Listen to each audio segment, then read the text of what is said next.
আসসালামু আলাইকুম। আজকে এটা গাছের সজনে, আর এটা দেখুন এই যে সজনে কেটে নিয়েছি ডাটা, এই দিয়ে আজকে চিংড়ি মাছ দিয়ে রান্না করব।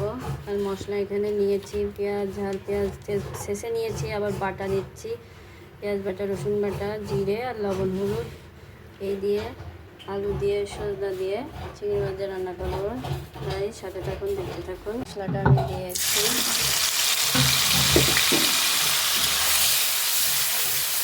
গাইস, এই যে চিংড়ি মাছটা দিয়ে দিলাম। চিংড়ি মাছ আর মশলা কষিয়ে নেব। এই যে মশলা আর চিংড়ি মাছ একসাথে কষিয়ে নিচ্ছি, পানি দিয়ে আবার কষাবো। পানি কষিয়ে এখন এটা আরেকবার কষিয়ে নেব। আমি এখানে আস্তে দুটো ঝাল দিয়ে দিচ্ছি। গাইস, এখন আমি সজনের চাপাটা দিয়ে দিলাম।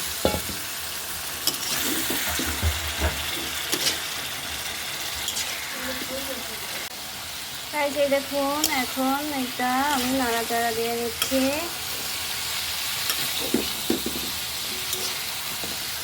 এটা কষানো হলে তারপরে আলু আবার দেবো, দিয়ে আলুটাও এর ভিতরে কষিয়ে নেব। এরপরে এই যে আলু দিচ্ছি, আলু দিয়ে তারপর দিয়ে চিংড়ি মাছ। এখন আমি সবগুলো একসাথে আর একবার কষায় নেব।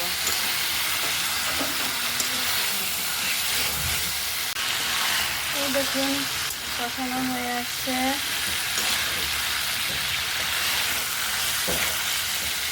রংটাও বেশ সুন্দর আসছে। এটা কিন্তু আমাদের গাছের সজনে পাতাও খাওয়া যায়। এখন পানি ঢেলে দিলাম, ঝোলের পানি দিয়ে নাড়াচাড়া দিয়ে নিচ্ছি। দেখুন সিদ্ধ হচ্ছে।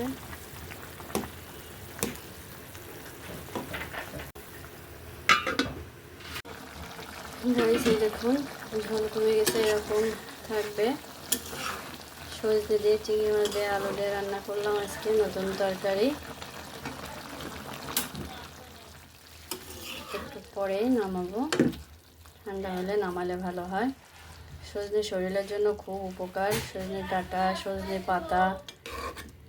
এখন আমি এটা নামিয়ে নিচ্ছি।